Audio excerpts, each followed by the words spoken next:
Have you ever tried to control everything in your life, every plan, every person, every outcome, only to end up feeling tired and disappointed? You plan, you worry, you fix, and still, things fall apart. The truth is, life doesn't bend to control, it flows with trust. This is the story of a man who spent years fighting life, until one moment taught him the beauty of letting go. Once upon a time, in a small town beside a slow, winding river, there lived a man named Daniel. Daniel believed that control was the key to happiness. He planned every hour of his day, double-checked every task, and worried endlessly about what could go wrong. His friends admired his discipline, but inside, Daniel felt like he was walking on a tightrope every single day. He feared surprises, avoided risks, and tried to make life fit perfectly into his plans. But the more he tried to control things, the more they slipped away. His business started to slow down, his health suffered, and even his laughter disappeared.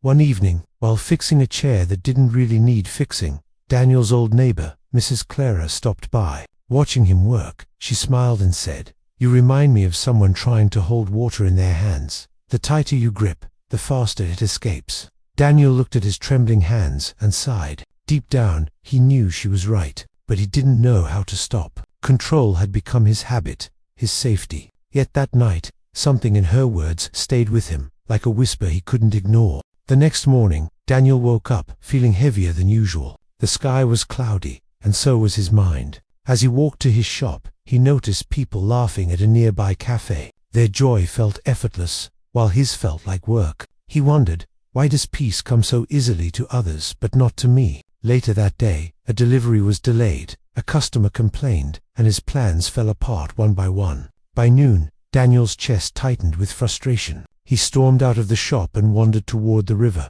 the same river he had passed by 1,000 times but never really seen. He sat on the grass, gripping a small stone, and threw it into the water. Ripples spread out and slowly faded. Watching them, Daniel noticed something. No matter how many stones he threw, the river always returned to calm. Just then, Mrs. Clara appeared again, carrying a basket of flowers. She smiled and said softly, "You see, Daniel, the river doesn't fight the stones, it flows around them." Her words lingered in the air like gentle music. For the first time, Daniel didn't argue, didn't plan, he just sat quietly, watching the river breathe.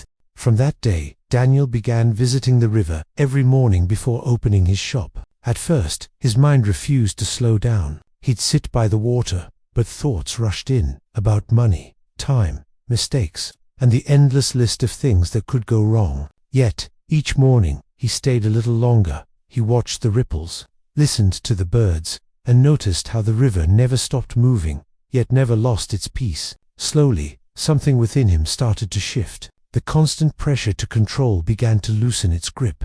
One morning, when a sudden breeze scattered his papers into the river, Daniel instinctively stood to grab them, but then stopped. He watched them drift away, floating freely on the surface, and to his surprise, instead of panic, he felt calm. For the first time in years, Daniel smiled without forcing it. The world hadn't ended. The papers were gone, but he remained lighter somehow. He realized that the more he let go, the more space life had to move naturally. The river had become his quiet teacher, showing him what no book or plan ever could. Peace is not control, it's trust in the flow.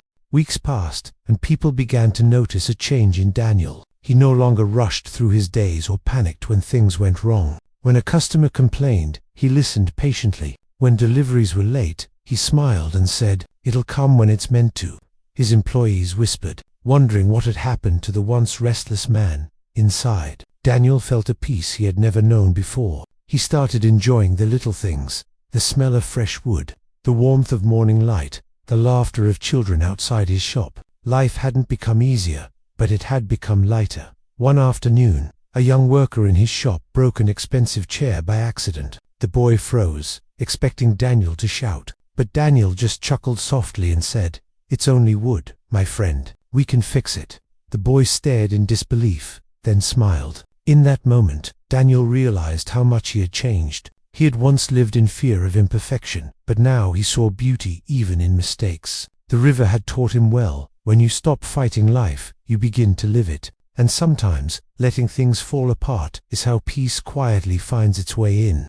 Months later, a heavy storm hit the town. The river overflowed, flooding streets and damaging shops, including Daniel's. When he arrived the next morning, water had ruined his furniture, tools, and months of work. For a moment, he just stood there, watching the mess. The old Daniel would have broken down, blaming himself for not preparing enough. But this time, he took a deep breath and smiled faintly. Mrs. Clara found him sweeping the floor, humming softly. "You've lost so much," she said gently. Daniel looked up and replied, "Maybe, but not my peace." The river gives and takes and still keeps flowing. Over the following weeks, Daniel rebuilt everything slowly, with calm hands and a patient heart. His shop reopened, brighter than before. People admired not just his craft, but his presence, steady, kind, and unshakable. Whenever someone came to him overwhelmed by life, Daniel would walk them to the river and say, "You don't calm the water by stirring it, you calm it by being still." So, my friend, remember, life will never be fully in your control, and that's its beauty. When you stop forcing it, life doesn't fall apart. It finally begins to flow.